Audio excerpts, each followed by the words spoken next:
Kesunyian menyelimuti puncak bukit alur dua pucuk Krungkerto wilayah Matangkuli, Aceh Utara. Pancaran cahaya matahari menghiasi indahnya pemandangan alam sekitar.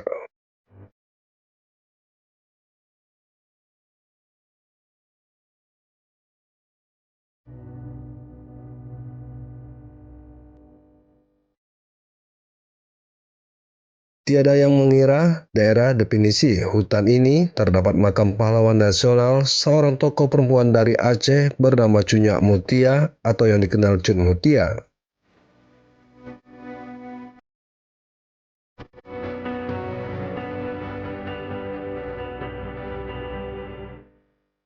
Keberadaan makam syuhada sangat memprihatinkan. Terletak jauh dari pelosok hutan belantara, Desa Alurime, kawasan Kecamatan Perak Timur, Aceh Utara, Provinsi Aceh, kondisi jalur akses setelah puluhan tahun tak terawat kini diperbaiki TNI.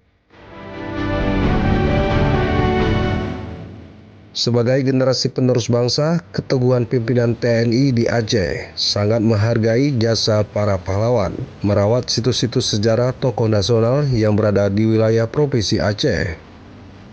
Gagasan luar biasa dilakukan Panglima Kodam Pangdam Iskandar Muda Maijen TNI Niko Parizal bersama Komandan Korem dan Rem 011 Lilawangsa Kolonel Infanteri Ali Imran, merupakan putra asli Aceh, sigap mengerahkan para prajuritnya.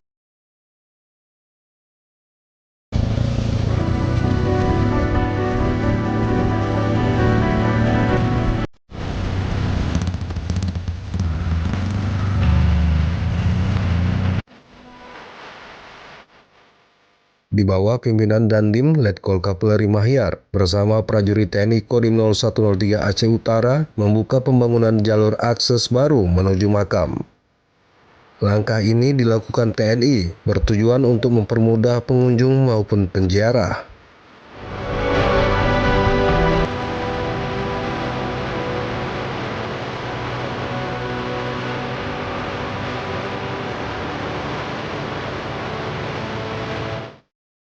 Kini jalur akses menuju makam Cut Mutia sudah bisa dilalui kendaraan roda 2 maupun roda 4.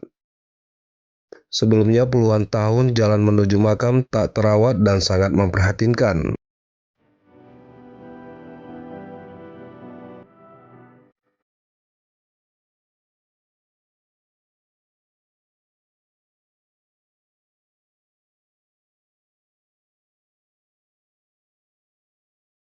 Diketahui daerah ini terdapat definisi hutan wisata sejarah. Keberadaan hutan juga membawa dampak positif baik bagi manusia ataupun lingkungan dan makhluk hidup lainnya.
Ikuti terus perkembangan informasi selanjutnya, tetap semangat dan selalu bersyukur, serta jangan lupa untuk bahagia.